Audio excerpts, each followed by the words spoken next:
आपको स्वागत है हमारा चैनल काल चक्र में, जहां समय, डर और रहस्य एक साथ मिलते हैं। आज की कहानी है कश्मीर की बर्फीली चुड़ैल। कश्मीर की एक छोटी सी गांव का नाम था गुफारा, जो किसी नक्शे पर नहीं था। घने जंगलों और बर्फीली पहाड़ियों के बीच छुपा हुआ, जहां तक पहुंचने के लिए 3 दिन की पैदल यात्रा करनी पड़ती थी। इस गांव के बारे में कहा जाता था कि वहां हर साल कुछ जवान लड़के गायब हो जाते थे। कोई नहीं जानता था कि वो कहाँ गए, लेकिन उनकी लाशें कभी नहीं मिली। सर्दियों की रात थी। गांव का सबसे बुजुर्ग व्यक्ति बशीर मियां आग के पास बैठा कांप रहा था। चेहरे पर अजीब सा खौफ लेकर उसने झरोखे से बाहर झांका। दूर बर्फीली पहाड़ियों पर सफेद साड़ी में लिपटी एक परछाई दिखाई दी। उसकी आंखें खून जैसी लाल थीं। वह हवा में तैरती हुई चल रही थी। बशीर मियां का दिल दहल गया। उसने जल्दी से दरवाजा बंद किया और अंदर चला गया। अगली सुबह गांव में सनसनी फैल गई। फैजल नाम का एक युवक गायब था। उसके घर वालों ने उसे पूरी रात ढूंढा, लेकिन उसका कोई पता नहीं चला। गांव वाले बशीर मियां के पास पहुंचे और फैजल के गायब होने के बारे में बताया। बशीर मियां ने कांपती आवाज में कहा, बर्फीली चुड़ैल वापस आ गई है। गांव वालों का मानना था कि यह चुड़ैल 200 साल पहले की एक स्त्री की आत्मा थी, जो प्रेम में धोखा खाने के बाद बर्फ में जिंदा दफना दी गई थी। उसकी आत्मा को मुक्ति नहीं मिली और वह अब जवान पुरुषों का खून पीकर अपनी प्यास बुझाती थी। दिल्ली में रहने वाले 4 दोस्त आदित्य, रोहन, समीर और विक्रांत एडवेंचर के शौकीन थे। एक दिन विक्रांत ने एक ट्रैवल ब्लॉग पर कश्मीर के दुर्गम गांव गुफारा के बारे में पढ़ा। वहां की रहस्यमयी कहानियां और वीरान घाटियां देखकर चारों ने वहां जाने का प्लान बनाया। एक सुबह वो चारों दोस्त गाड़ी में सवार होकर श्रीनगर पहुंचे। वहां से उन्हें गुफारा गांव के लिए घोड़े किराए पर लेने पड़े। घना जंगल, बर्फीली पहाड़ियां और खतरनाक रास्ते, उन्हें यह सब बहुत रोमांचक लग रहा था। गुफारा गांव पहुंचते ही चारों दोस्तों ने देखा कि गांव में अजीब सा सन्नाटा था। ये गांव इतना वीरान क्यों है? समीर ने पूछा। तभी एक बुजुर्ग महिला उनके पास आई और कहा, बेटा, यहाँ मत रुकना, वापस चले जाओ, यहाँ मौत घूमती है। रोहन हंसा। अम्मा, हम दिल्ली से आए हैं, हमें भूत वूत से कोई डर नहीं लगता। महिला ने गुस्से में कहा, बेवकूफ मत बनो, रात को मत निकलना, बर्फ में मत जाना, वहाँ चुड़ैल घूमती है। चारों दोस्त एक पुराने जर्जर गेस्ट हाउस में जाकर रुक गए, जो पहले अंग्रेजों का किला था। अंदर घुसते ही उन्हें एक अजीब सी बदबू आई, जैसे सड़ी हुई मांस की गंध। विक्रांत ने हंसते हुए कहा, किसी ने यहाँ बहुत सालों से सफाई नहीं की है। रात में ठंड बढ़ गई, तेज बर्फबारी शुरू हो गई। चारों ने कमरे में आग जलाई और बातें करने लगे। यार, यहाँ सच में भूत प्रेत होंगे? समीर ने मजाक में कहा।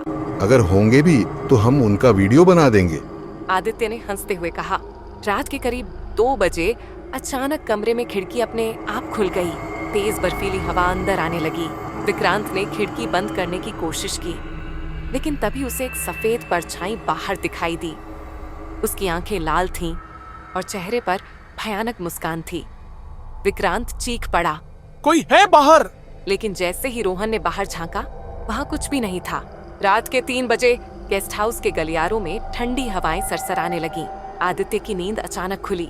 उसने देखा कि रोहन बिस्तर पर नहीं था। रोहन को ढूंढने के लिए वह कमरे से बाहर निकला। बाहर बहुत अंधेरा था। आदित्य ने फोन की टॉर्च चलाई। तभी उसे फर्श पर खून की धार दिखाई दी। उसके कदम कांप उठे। उसने धीरे धीरे खून के निशान का पीछा किया। गलियारे के अंत में जो दरवाजा था, उसे खोलते ही डर के मारे उसकी चीख निकल गई। रोहन की लाश फर्श पर पड़ी थी। उसकी आंखें सफेद हो चुकी थीं और शरीर बर्फ की तरह ठंडा था। रोहन के शरीर पर लंबे नाखूनों के गहरे निशान थे, जैसे उसे चीरकर नोचा गया हो। उसके गले पर दांतों के गहरे निशान थे। चुड़ैल ने उसका खून पी लिया था। सुबह गांव वालों को रोहन की मौत का पता चला।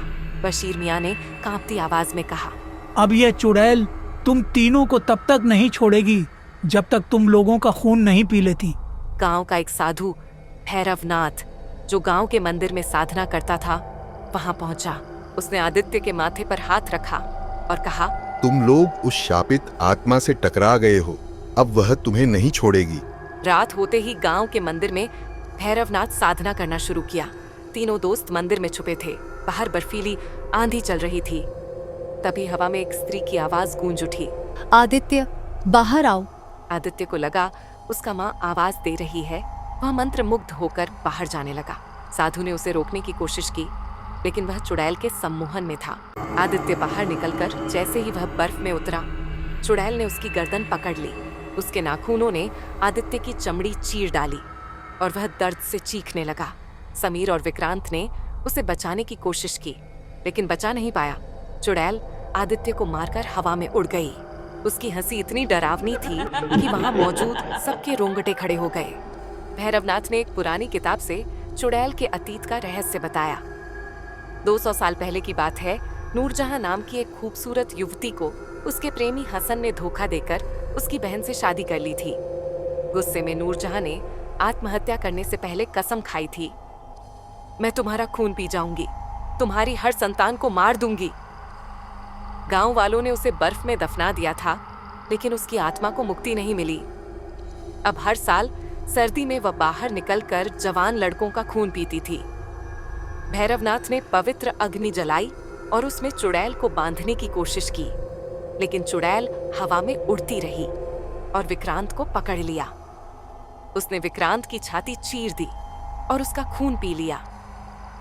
तभी समीर ने चुड़ैल को रोकने के लिए मंदिर की पवित्र राख उस पर फेंकी। चुड़ैल तड़प उठी और उसकी चीखों से पूरा गांव गूंज उठा। वह जलकर राख हो गई, लेकिन मरने से पहले उसने कहा, मैं फिर लौटूंगी अगले साल बर्फबारी में। अगर आपको हमारी ये कहानी अच्छी लगी हो तो प्लीज चैनल को सब्सक्राइब कीजिए और हमारे साथ रहिए।